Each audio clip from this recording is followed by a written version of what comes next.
of economics, and that is market.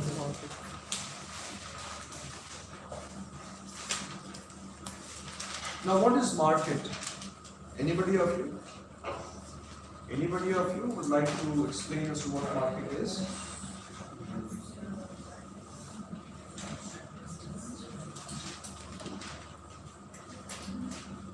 Basically, when you talk about market, some people say that market may be a place where buyers and sellers come together, or where goods and services are being exchanged.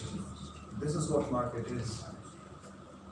But in economics, and as far as your syllabus is concerned, even though there are different classifications or different bases on which the markets can be classified. Say for example, on the basis of locality, you get local markets, national markets, international markets. On the basis of volume of transactions, you get the wholesale market, the retail market. On the basis of execution of the transactions, you get spot market and future markets. But in economics, as far as your syllabus is concerned, we are supposed to study the classification of market on the basis of competition. On the basis of what? Competition. We need to study about market and market related elements in perspective of competition. So, a term here comes, and that is competition. Anybody? Again, what is competition? How would you define competition? Meaning of the term competition? Class? What is competition? Nobody. Boy in the back. To my right. Last bench.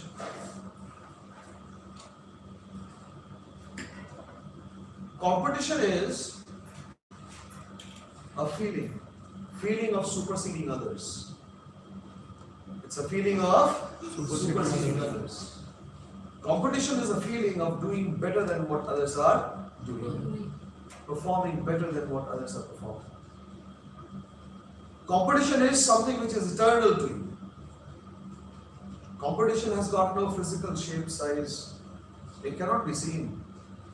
Competition is something which can be realized or felt from within. Which means that competition is abstract in nature. Competition is abstract in nature.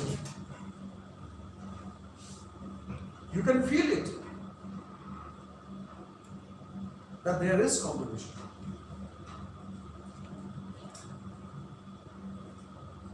So classification of market on the basis of competition. This is what you are supposed to study in your syllabus.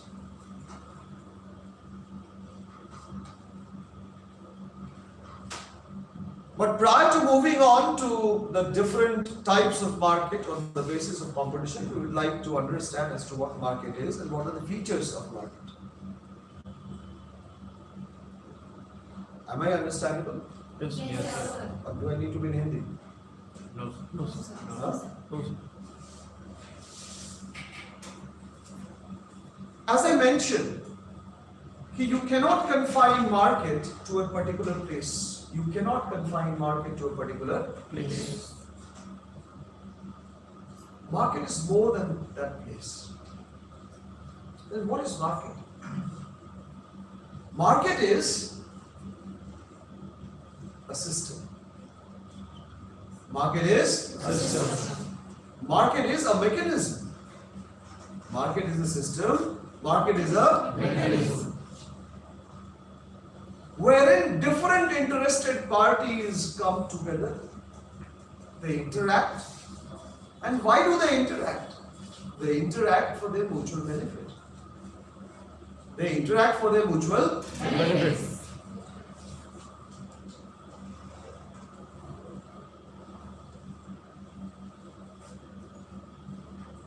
So this definition definition of market is very comprehensive. It's very detailed. Because it does not confine market into a particular place. Market is a system. It's a mechanism where parties come together, they interact. So based on this definition of market,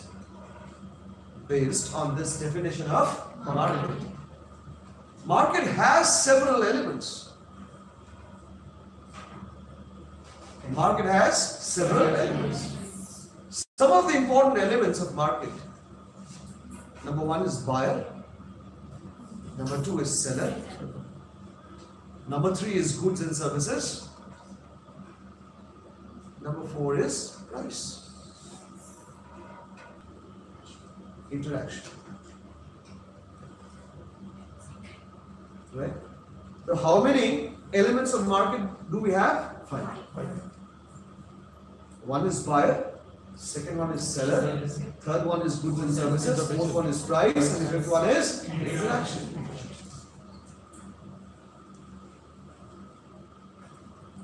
Now to start with the first point, first element, which says buyers.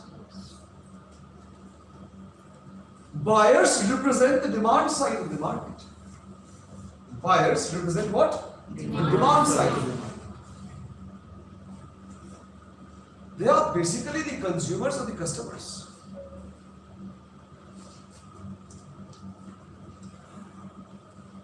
They follow the principle that they would be buying more if lower prices are being offered. And they will be buying less if higher prices will be charged from it. Right? This implies that the buyer community will follow the law of demand. Will follow the law of demand. Why will they follow the law of demand? They will follow the law of demand because they have got limited resource. And in limited resource, they have to satisfy n number of wants. Right?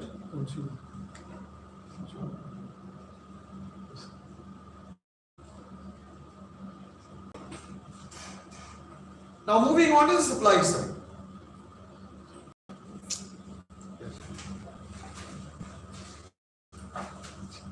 Now moving on to the supply side, element is the suppliers or the sellers. Suppliers or the sellers.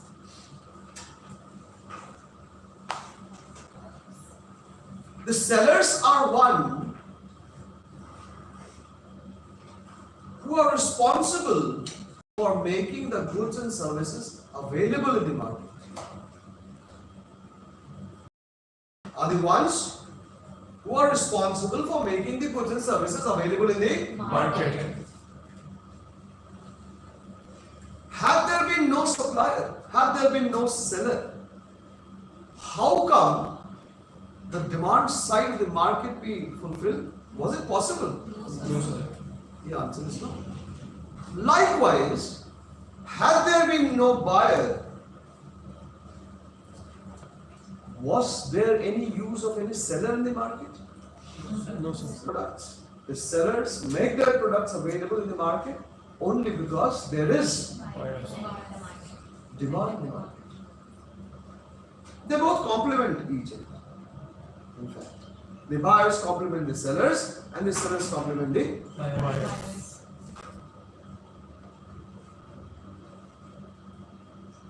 The sellers operate in the market with an objective of earning profits.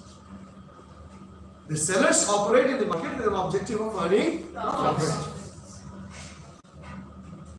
And for this, they say that if we are offered a higher price, we will supply more.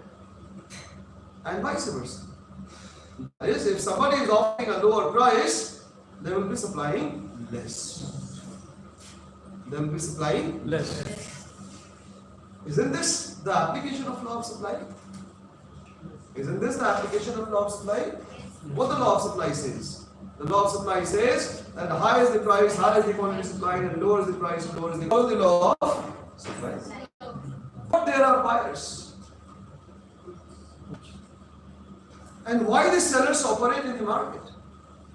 There has to be some basis. There has to be some basis.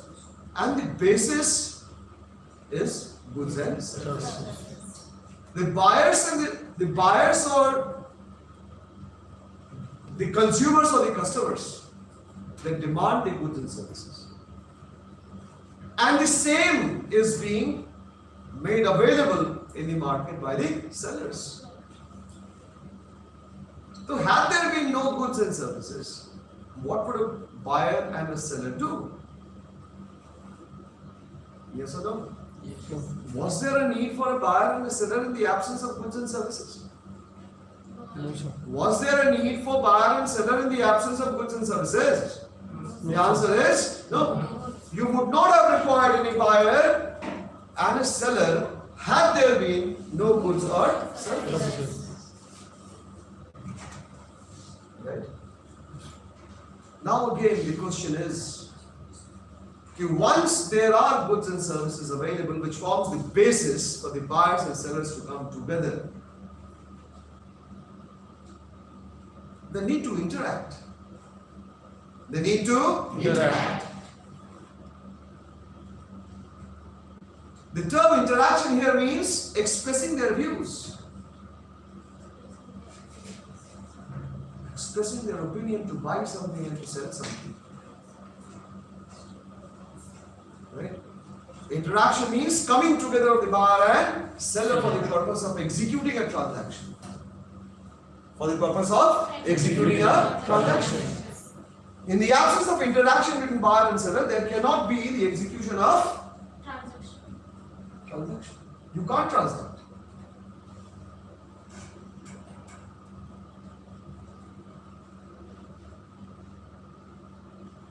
Point number 5 says price. Point number 5 is price. Now what is price? The buyers will buy the goods, the sellers will sell the goods. Services, as the case may be, with proper interaction. But the moment you are using the term buying and selling, there is a trade or a business which is taking place. It is not a case of charity or a donation. Is it? Is it? No, sir. Then the buying and selling of goods and services will take place in terms of money. In terms of money. Then what price is? Then what price is? Price may be defined as the monetary consideration. Listen to the definition very carefully. Price is the monetary consideration or monetary payment to be made by the buyer to the seller. To be made by the buyer to the seller.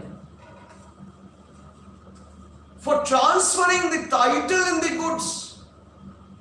For transferring the title in the goods. Title means ownership. Title means ownership.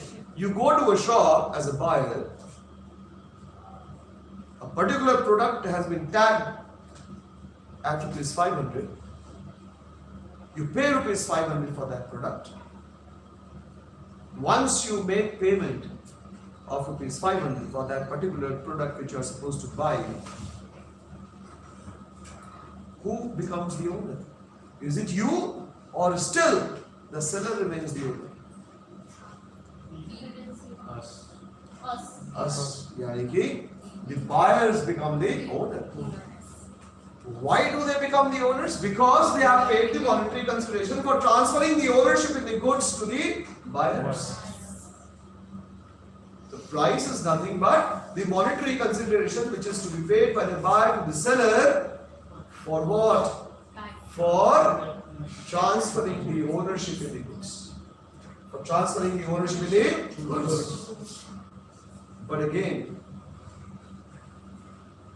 in market, price has got a very important role to play. Price should be such that it is acceptable to the seller and can be afforded by the buyers. I'm willing to buy something. I'm willing to buy something. I have got some utility for that product. I see some usefulness in that product for myself. But on seeing the price of that particular product, I'm not able to buy it. The price has a very beautiful feature, or should have a very beautiful feature of affordability.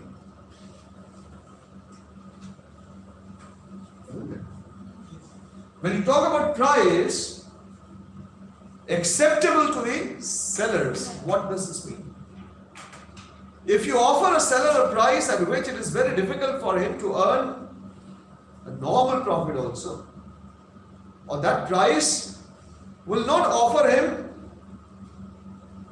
that much of leeway that he or she may continue in the market, then why will the seller sell those products in the market? So acceptability of price from the seller's point of view means the price should be such that will enable the seller to survive in the market and earn some profits for the pains that one is taking. Right? So these are few elements of market. Can you write down? Yes. Can you write down on your own? Yes. Yes. My two questions. What is market? First one. What is market? And the second one is explain the elements of market. Explain the elements of market.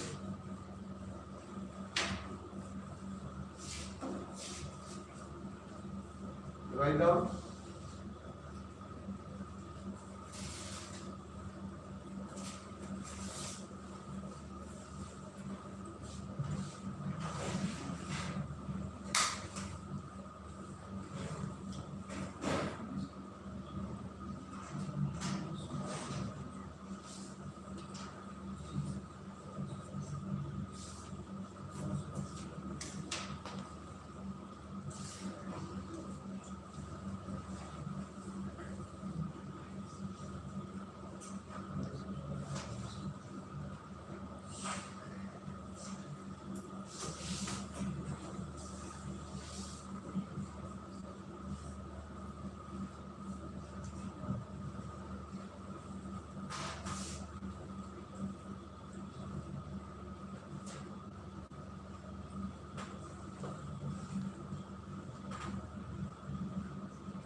Make it fast.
Is it done, class? Will take more time. Boys at the back. Will it require more time? Yes, sir. Yes, 5 more minutes I'm giving to you.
Have you completed?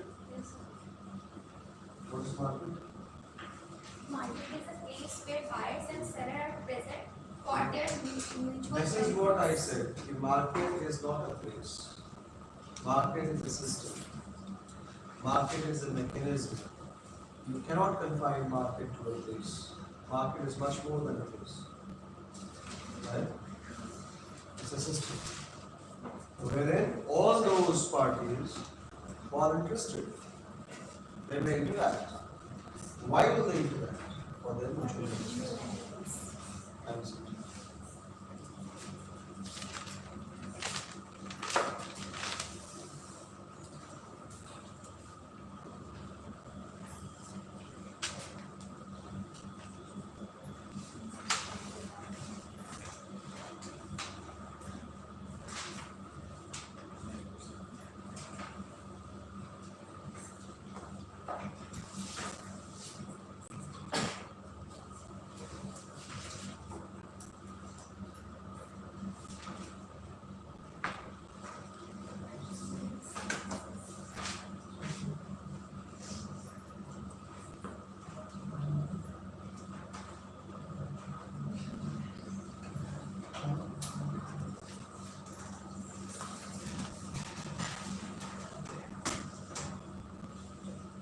Students, are you done with? Yes. So, another topic that we are going to start is behavioral principles. What? Behavioral principles. Now, when I say behavioral principles, behavior of whom? Behavior of the buyers or sellers. In market, we are going to study the behavior of the sellers. We are going to study the behavior of the sellers. What are the two very important principles which guide the behavior or the activities of a seller? Now you might ask, so behavior in what respect? Behavior in respect of carrying on with the production. Behavior in respect of carrying on the production. Or how long or up to what point should a producer continue with production? Where should a producer stop producing? So that not only his losses can be minimized, but also his profits can be maximized. Right? Once you are into business, you might come across phases. And during one phase, you will try to maximize your profits. Whereas everything is favorable. On the other hand, sometimes you might come across situations which are unfavorable.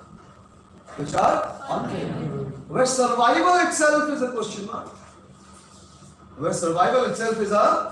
mark. Then forget about making profits. Then the idea changes, the objective changes. How to minimize your loss? How to minimize your loss? Because if you are able to minimize the loss, the prospects of your surviving will increase. Yes or no? Yes. The business is done in both ways. Simply making profits and thinking that all the times will be where you will be making profits, it is not always correct. Sometimes you will come across phases where you have to think about minimizing the losses. Right? Getting the point? Yes, sir. So behavioral principle, there are two basic principles which guide the behavior of a seller or a producer. Not buyer, producer. We are talking about producers.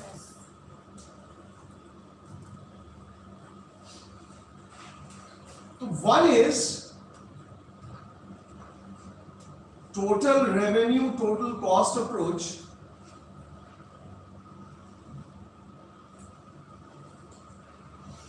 Total revenue,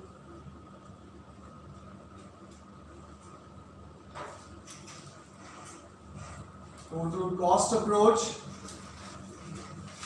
and the other one is marginal revenue, marginal cost approach. Other one is marginal revenue, marginal cost approach.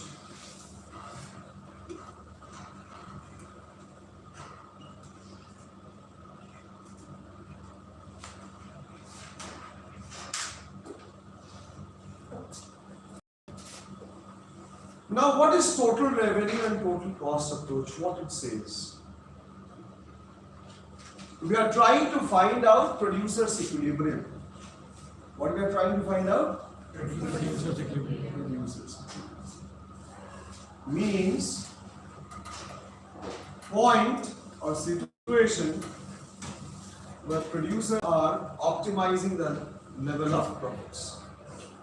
Profits are being optimized by whom? By the producer. On to behavioral principle. This is total revenue curve.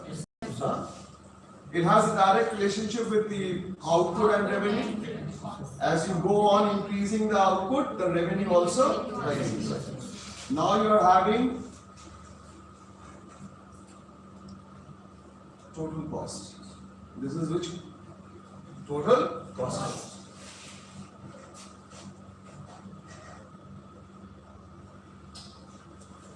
In this area, which is higher, TC or TR? TC is higher. TR is lower. So can we say this that TR less than TC? So when you are saying that TR is less than TC, isn't it a case of loss? Isn't it a case of loss? When your total revenue is less than total cost, means cost is more than your revenue. It will indicate what? Loss. Now comes this point. At this particular point, what you see, it is a break-even point. Break-even point means your total revenue becomes equal to your total cost. Now, what does this mean actually? The point where your total revenue and total costs are equal, you are said to be operating in break-even point. You are said to be operating in break-even point, and break-even point is a point where the business is making normal profit. It is making normal profit, means neither incurring loss nor earning profits. What profits? Supernormal profit. But it is earning normal profit. Why? Because we have time and again seen that total cost includes profit. Total cost includes what? Profit. And which profit is a part of total cost? Normal. So when your total revenue or your sales becomes equal to your total cost, it simply means that the business is making normal profit. It is not in a position of making supernormal profits, but it is at break-even point. Whatever cost is being incurred is being earned through its revenue or sales. Am I clear? Yes. Now, starting from this point, this break-even point to this break-even point, this is another break-even point. Again, what you are saying that your total revenue becomes equal to total cost. In between, what you are seeing? In between, you are seeing that your total revenue is more than your total cost. Yes or no? Yes, sir. This entire area represents that your total revenue is more than your total cost. Means you are earning supernormal profit. You are earning supernormal profit because your total revenue or sales is more than your total cost. Means you are earning not only the normal profit but also the supernormal profit or abnormal profits. Right? So where would you find yourself comfortable at? You will find yourself comfortable at a point where the gap between this TR and TC is at its maximum. At its maximum. So let these 2 points be M and N. Let these 2 points be M and N. M is on TR and N is on TC. Isn't it? So this gap shows that the difference between total revenue and total cost is at its maximum. And this is the point where the producer is making maximum profits. Isn't it? Yes or no, class? Yes. Now, if this production is further continued, if you are selling more than this particular point, you will observe that the profits or revenue is being catched up by cost. Revenue is being catched by cost. Isn't it? And at this particular point, again, you are finding that your break-even point becomes equal to your TR and TC. Now, if you are continuing with the production, what you see? You see that TC curve is now above the TR curve, and this again is indicative of loss. Right? Yes. Now, according to MRMC approach, a firm is said to be in the state of equilibrium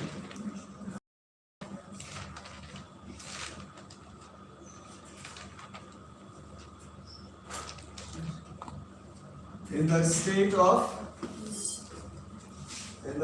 of equilibrium if it is satisfying the following two conditions.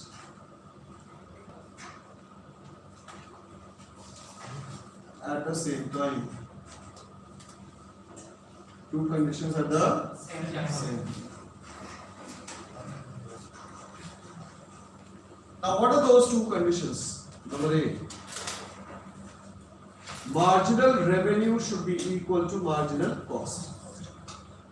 Marginal revenue should be equal to what? Marginal cost. Now, once you are saying that marginal cost should be equal to marginal revenue, can we say this? Or MR minus MC is equal to 0?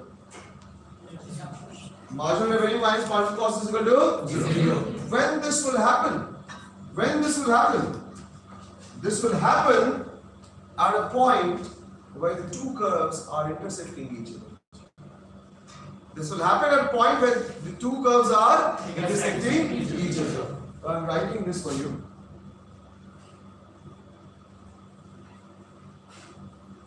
Point where MR and MC curve are intersecting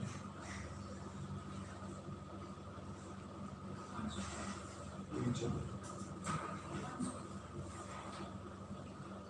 Number 15. Number 15. Absent. What is all number 27? Huh? Don't talk. Why not B? What it says?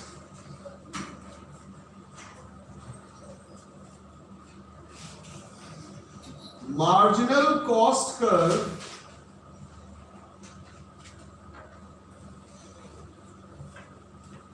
should be rising from its maximum, rising from its minimum, or should have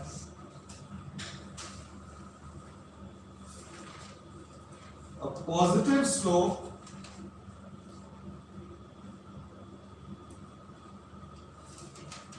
while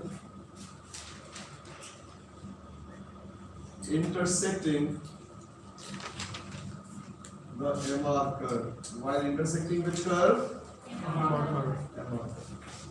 What this point says, according to MRMC approach, a producer or firm is said to be in a state of equilibrium if it is satisfying two conditions at the same time.